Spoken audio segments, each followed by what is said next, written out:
Mark Skaar on the Skaar Kaard on 103.7 The Fox. Proud to welcome in the legendary Steve Vai. Steve, welcome. How are you? Very good. Nice to be here. Thank you.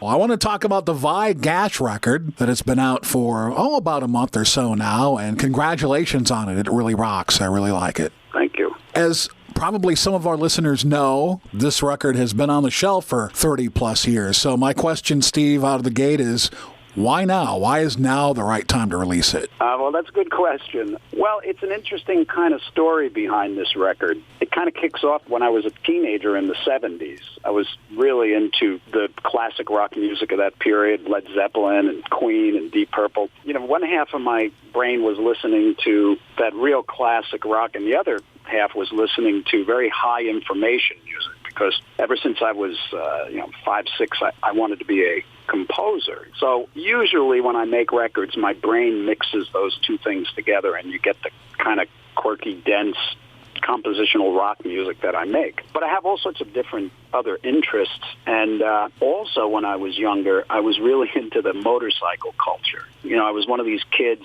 12, 13 years old. I was building mini bikes and motorbikes, anything with an engine that could make us go. Mm-hmm. And my brother had a Harley, my older brother, and he hung out with motorcycle groups, and I used to play at their parties with my band in the backyards, and it was just great. They really threw great parties. They were a really tough group of greaser-type bikers, but I really liked them, and I always wanted a Harley, but could never afford it. There's something about riding motorcycles that some people just really resonate with, and I was just one of those people. But then, again, a musician, so I kind of left all that when I started to make my way musically. And finally, when I was out in Los Angeles in the mid-'80s and I finally had some money, I was able to buy a Harley.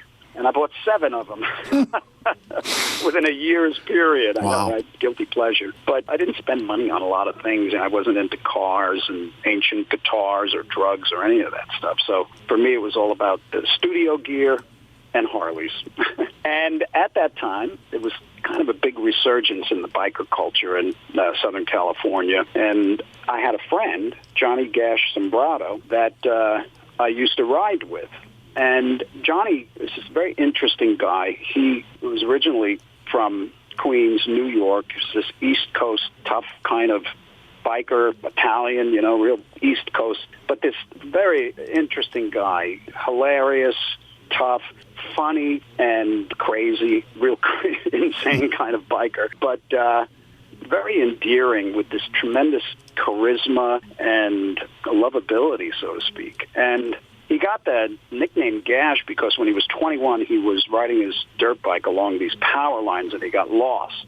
So he climbed an electrical tower to see where he was. And while he was up there, the electricity arced and it went through his body in the top and came out the bottom, and it really cooked him. And he fell 30 feet onto a barbed wire fence and caught fire. And oddly enough, his face was untouched. But he had third-degree burns over 60% of his body, and he almost didn't make it. And he miraculously survived, and then eventually he moved out to California, and we started riding. We had this great group of folks, and friends, and we just had the greatest times for years. We'd go on these rallies. And like I said, there's something about riding a motorcycle that's very freeing, very empowering.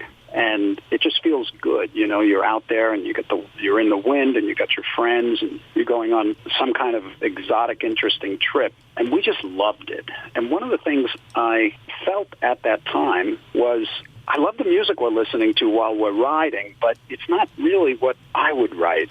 Because I'm a musician, I thought, I'm going to stop everything I'm doing and just jump in the studio and record a handful of songs that we could listen to while we ride that really kind of fits the way I felt when I was riding. So I knew that I wanted these songs to be very rock and roll, very simple, very high energy, very melodic, very uplifting and empowering, because that's how I felt when I was riding. So I had that mental, that sort of psychological feeling. And whenever you capture a feeling and then you manifest something through that, that feeling flows into what you're doing somehow. And the people who experience it get they resonate. They can resonate with that feeling. Sure. So I just jumped in the studio, and like in a week's period, I just dashed out these tracks. I found this incredible drummer in Texas named Tiffany Smith, and she came up for 3 days, and she just laid down these tracks. The stuff on the Gash record represents about half of what we laid down in those 3 days, but she was just so perfectly suited with drummer rock instincts, which is, again, hard to find, you know. Just knew exactly what to play. And so I had these songs, and I had put my voice on them, which didn't really work because I'm not a rock singer. I didn't know that Gash could sing. He wasn't a professional singer. He didn't know he could sing. He had this beautiful crooner voice, you know, and he would sing like Frank Sinatra. But I didn't know he could sing rock and roll, but I could hear in his voice when he would like scream, which he did a lot. You know, he's always screaming.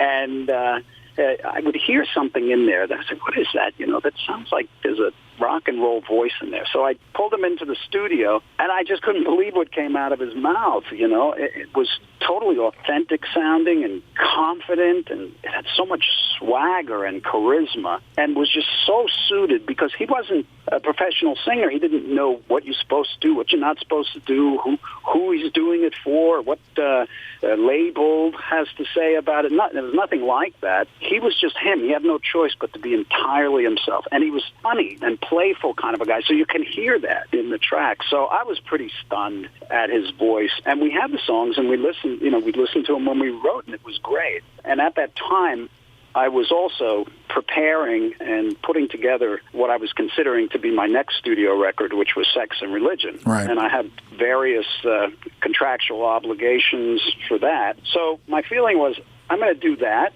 and then I'm going to get back to this because I only had 8 songs. And one of them I had written with Nikki Sixx, New Generation. And these were the only tracks that I had with Gash. And, well, when the time came that I thought, okay, you know, let me start looking back into this project, tragically, Gash was killed in a motorcycle accident. And I was so disheartened that I just took the whole thing and put it on the shelf for 30 years. And I started listening to it probably 20 years ago, and it just brought that feeling back because I felt like we really captured that energy of being on the road and the whole feeling of just simple, straight-ahead rock and roll. But he was gone, and after a while I just felt, well, I should probably put this out, but I got to fix this, and then let me fix that, and let me see if it's possible to get another song on there, maybe an instrumental. And that went on for years, and then I just thought, forget it. I'm taking this thing exactly the way I left it in 91, and that's it. And we had to bake the tapes, because analog tapes, when you let them sit for a long period of time, the adhesive on the back of the tape gets loose and particles start falling apart. And it's an interesting process. You put it in a convection oven at 130 degrees for like 5 hours, and it bakes the tape. The emulsion adheres to the back of the tape, and then you can play the tape for a little while. And that's what we did. And I just baked them, and then I sent the tapes directly to Mike Frazier, who mixed the record. He's a great mixer. And I had it, and then there it was. I just thought, okay, it's coming out. Now it's out.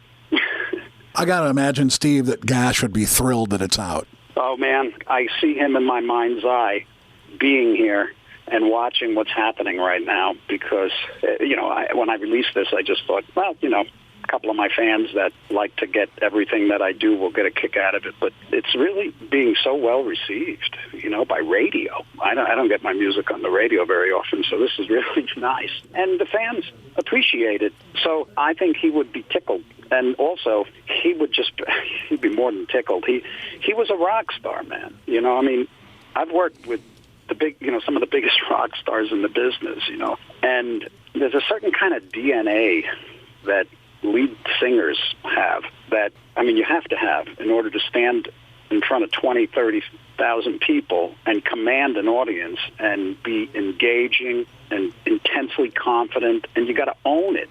And there's a big difference between a great singer and a rock star, They just have a vibe that commands. It's like this ego that permeates the entire audience, and you love it.